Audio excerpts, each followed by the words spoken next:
Hey everybody, this is Donna Meals from Empowered Meals, and I'm back on the mainland. Had a very nice, wow, extended my stay, so I almost had 2 whole weeks in Hawaii. Woohoo! It was really great. It was a working vacation and it was a mom vacation. I was mostly cooking and cleaning with my son in his new apartment, and it was his very first one, so I really wanted to try and give him some insights. This is how you do this is how you clean this, this is how you make this look better. I think they moved in and never cleaned anything or wiped anything down before they moved in, except maybe the countertops. So anyway, we squared them out.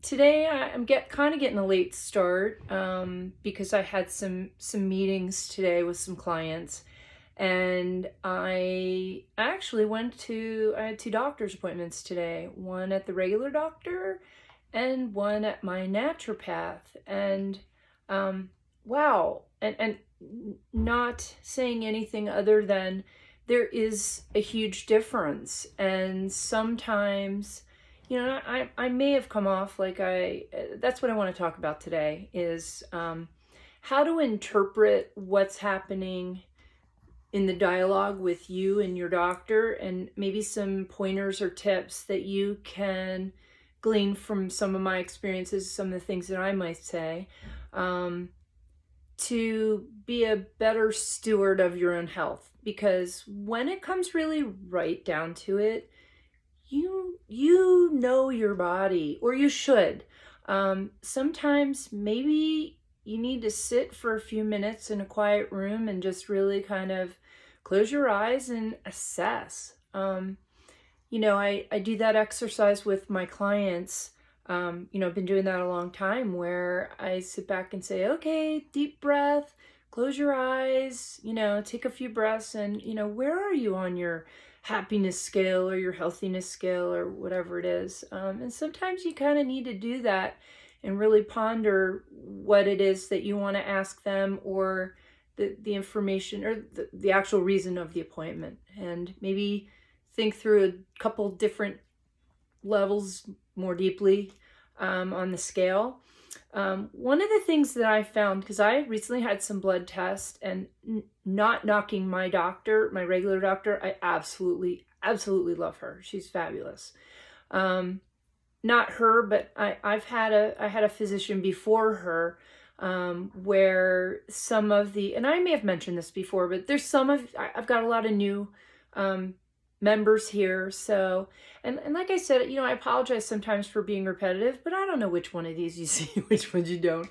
And frankly, sometimes having the same information repeated just helps drill it in a little bit better. So if you've already heard this, forgive me, but for those of you that are new and you may not have, maybe this may help. But when you get tests back, when you get labs back, they'll be like, oh, the normal range is from A to B. Okay, well, they're usually numbers. And if you're falling below A, they're not even going to address that. For the most part, most practitioners, and this is not just me making this up.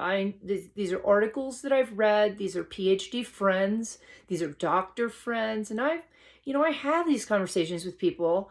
I'm probably the weirdest, nerdiest biology nerd there is. I actually started out in pre-med, and I ended up with a degree in art. I'm not even sure how. I'm really left brain, right brain. So I like to be creative, but I also like to know what I'm talking about, and educate myself. There's so much new information and studies, and I mean, we all talk about how, I'll never forget my one friend. She's a physician. Hey, shout out Kelly Ward. She's like, we were talking about somebody that was on some diet, and she goes, well, the vodka and salad diet doesn't work. Because there's always something new coming out every day. And I've mentioned this before, but it's so hard. People are like, wait, what's the difference between keto and paleo and, all of these different things. And it's really difficult to nail it down. The one thing that has become implicitly clear, and I'm in my own boat. A lot of you know I was losing my hair. I gained some weight from some medication, some seizure medication I had to take, and I could not get it off. I mean, and I couldn't stop my hair from falling out. So it wasn't until, and we've been working for several months, I got a new set of tests since the first time, and we've seen what progress I've made. I have completely eliminated all dairy, all gluten, all grain, you know, pretty much everything except for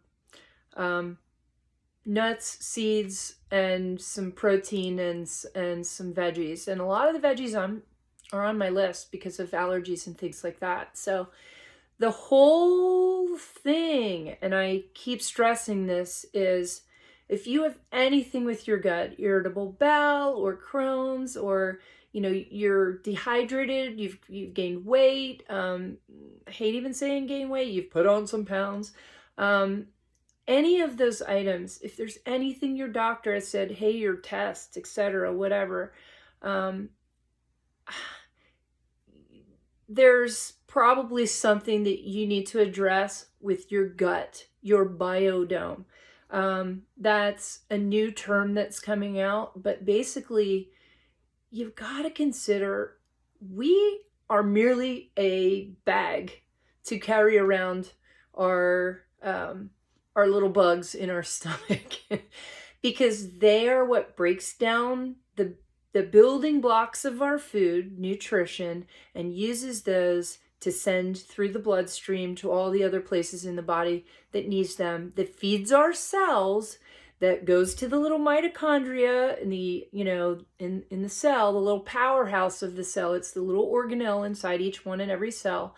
And they're just really coming to understand, this is becoming a lot more common knowledge, that some of these mitochondria, they're old, or they haven't been repaired, or they're used to running on the wrong fuel, okay? Or a fuel that's not working for us anymore. So I'm going to just backtrack. Sometimes our doctors look at our labs and they say, oh, yeah, okay, well, here, this is, maybe you're fine, everything's good, or maybe you have to, check on this.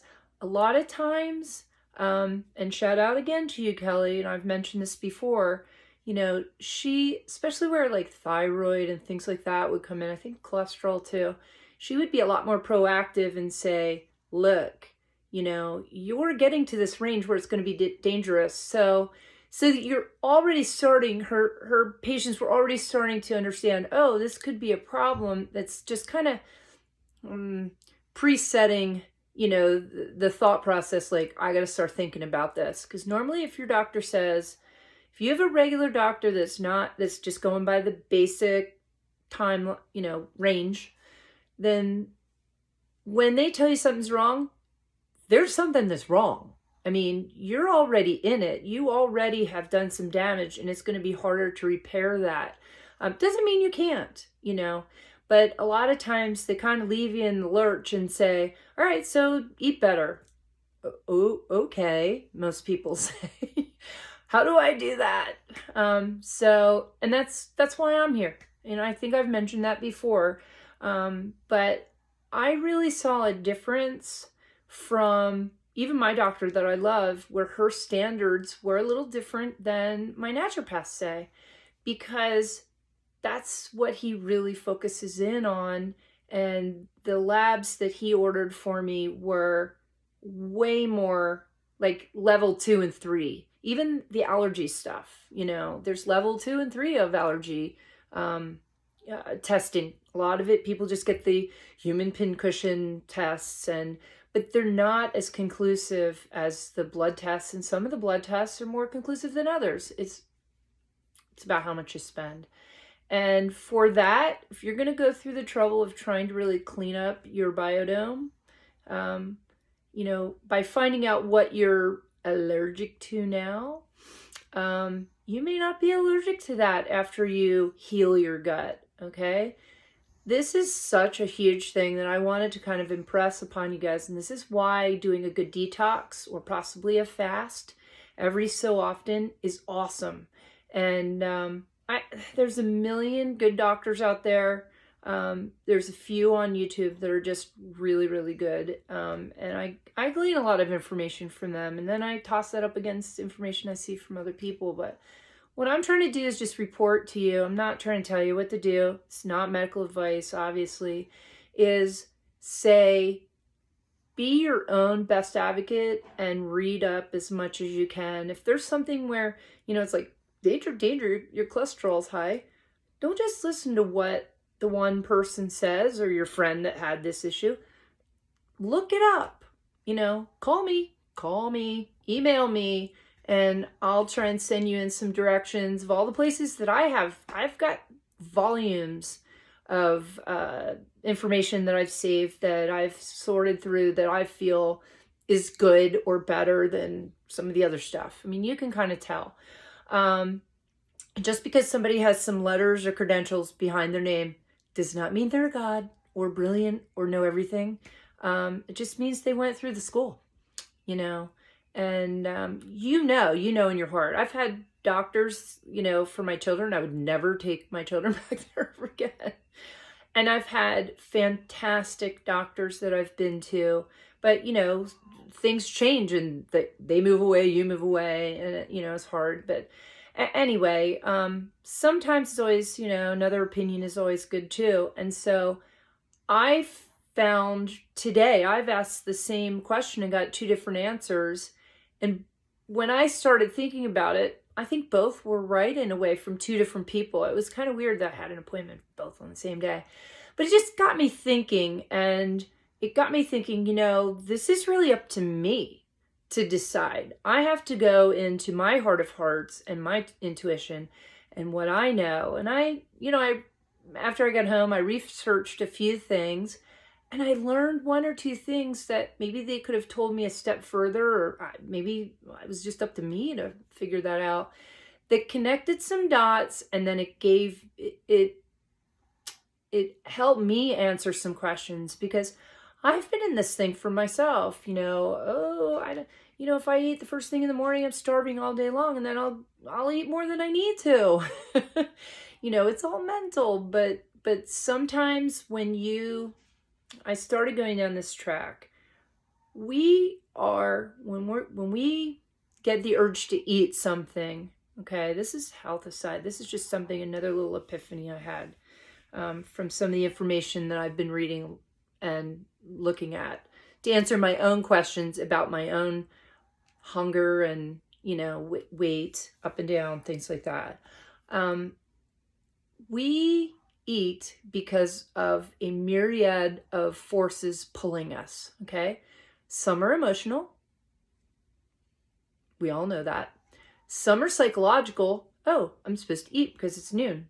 I'm going to make myself hungry subconsciously because it's noon, because that's part of our little lizard brain keeping us alive and safe, not necessarily thin and happy, as I keep saying. But if we overrule everything with our cognitive and just give it another thought process down to the begin, into the inner workings of that onion, instead of just on the surface, eat 3 times a day. Breakfast is the most important meal of the day. Some of that's all hogwash, and it's been disproven. It's been proven untrue. I guess what I'm trying to get to is we're pulled in so many directions. Our gut bacteria, we're these little meat suits that walk around and carry our bacteria together. And our bacteria is the one that's in charge of everything.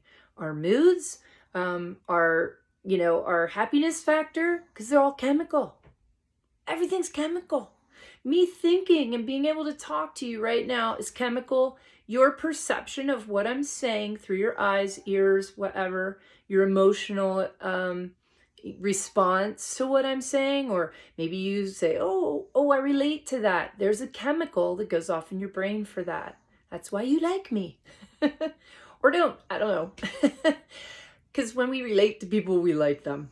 But I guess the point I'm saying is we are nothing more than a chemical reaction. So our gut biodome, our gut bacteria, there's good and there's bad. We run into troubles when the bad overruns the good, okay? And that's when we really start having disease, dis-ease. That's why we notice symptoms or things that bother us or hurt that make us go to the doctor. It's a warning, it's a signal. It's not the issue. The injury, not the injury, the pain and the inflammation or the whatever it is not the issue. It's a warning signal of an underlying deeper problem. And most every disease originates from the gut because everything is chemistry. Cancer, chemistry. It's cells gone wrong, replicating incorrectly. They survive in a higher acidic environment. That's chemistry. Your base, alkaline and acidic. There's so many different things that go on, and it's so complicated.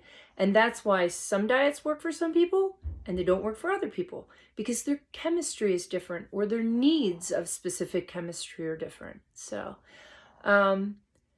anyway, one of the biggest things that we fall prey to is our gut bacteria. Some of them, whether bad or good, they're directing us. They're directing our cravings because they're in charge of setting up, the hormones and the messaging through their own chemical process. And they will set out, they have their own little survival mechanism inside internally. And if you're killing off some of the bad stuff, it's going to give you a headache. It's going to make you crave. I mean, there's a million different things. So a lot of times it's just being back to that understanding that you have the power. Your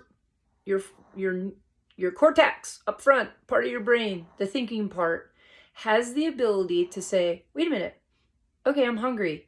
Is it because I'm thirsty, really?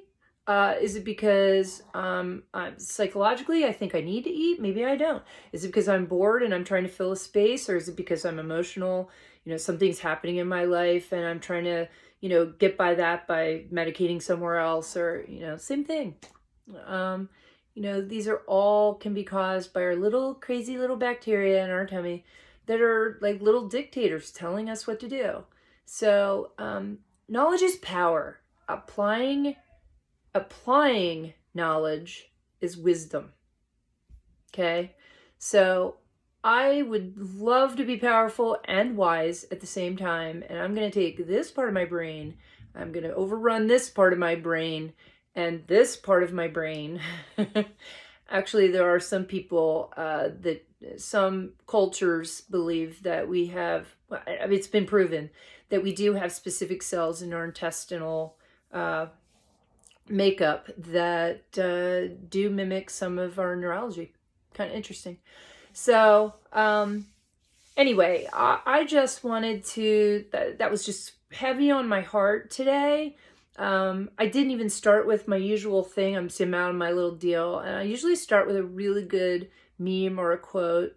And I'm just going to fall back on probably one of my favorites. We are talking science and also, the heart.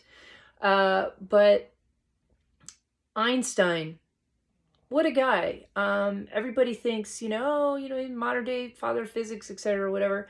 He had more quotes that I treasure that are more about just life, some observations. The most famous one is keep doing the same thing, expect different results, and please don't, these aren't actual quotes, these are just, generalizations. Far be it from me to do a hatchet job on an Albert Einstein quote, but the one that I'm really referring to today is one of the most important things that you have to decide in your life is, do I live in a hostile world or a loving world? And that kind of just relates to what I'm saying today, because everything in our world is all about our perception. And, we can get news from our doctor and think, oh, my body's under attack, hostile world. But then we can say, wait a minute, this is a loving world. There is hope. I can fix this myself. I have a brain. Is it the scarecrow or the Tin Man? I don't know. Oh, the lion was the heart, the scarecrow. I wish I had a brain. There you go. Well, you have one, so use it. And don't listen to everything everybody says. Don't listen to one study. Find a couple. You know, if it's something that's near and dear to what you're suffering from, or you think you might be, or whatever your symptom is, you know, look it up. Do your own research. And by all means, find a way, email me, Donna Meals at wiselifeconsulting.com.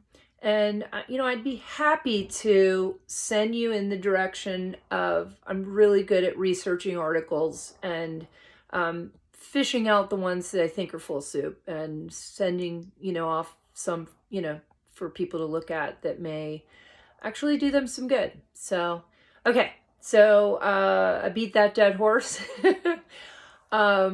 I'm really happy to be back, and I missed these little things that I was doing. I love the cooking.